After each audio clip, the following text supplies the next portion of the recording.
তুমি আসবে বলে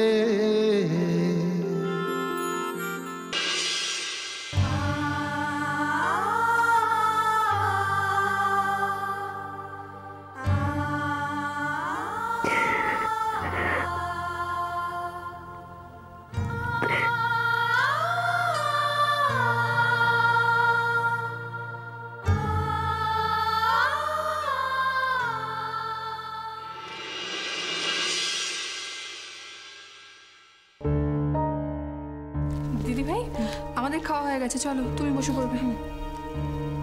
আচ্ছা দিশা, এরকম হতে পারে বলো তো? একজন মা তার বাচ্চাকে মেলায় হারিয়ে ফেলেছিল বলে তার মায়ের প্রতি এরকম মারাত্মক ভয় হতে পারে?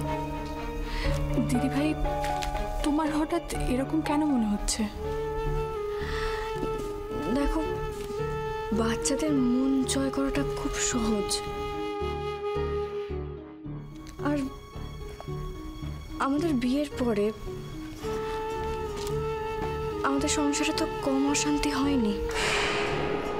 রাহুল আর আমার সম্পর্কটাকে অনেকভাবে ভাঙার চেষ্টা করা হয়েছিল, আর তখন তাতে ঝুমকেও ব্যবহার করা হয়েছিল। আমি খালি ভাবছি দিশা যে এবারেও যদি সেরকম কিছু। দিদিভাই কিন্তু দিদিভাই এরকম কাজ যে করে সে তো এখন পাল্টে গেছে। সে এখন সারাদিন পুজো আচ্ছা নিয়ে ব্যস্ত, সারাদিন পুজো আচ্ছা করছে, আর এটা তো ঝুম হারানোর আগেই হয়েছে। এটা অন্তত খেয়ে নাও। দেখো, শরীরের জোর কমে গেলে মনের জোরটাও কমে যায়।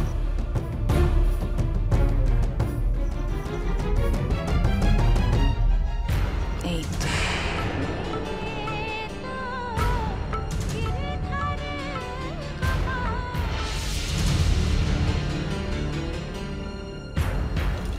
আমার তার জন্যই তো আরো বেশি অস্বস্তি হচ্ছে। আমি মা যদি না হন তাহলে দিশা কেউ একজন তো আছে, কেউ তো একজন আছে যে আমার এগেনস্টে ঝুমের মাথায় ভয় ঢোকাচ্ছে।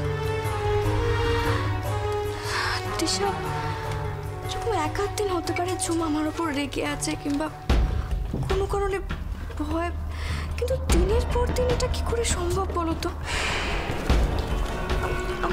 আমার একদম মাথায় আসছে না এটা কি হচ্ছে। দিশা, ঝুমের সঙ্গে কেউ একটা খুব নোংরা খেলা খেলছে দিশা। আমি বাহ, তোর তো বেশ বুদ্ধি আছে দি ভাই, সন্দেহ করছিস?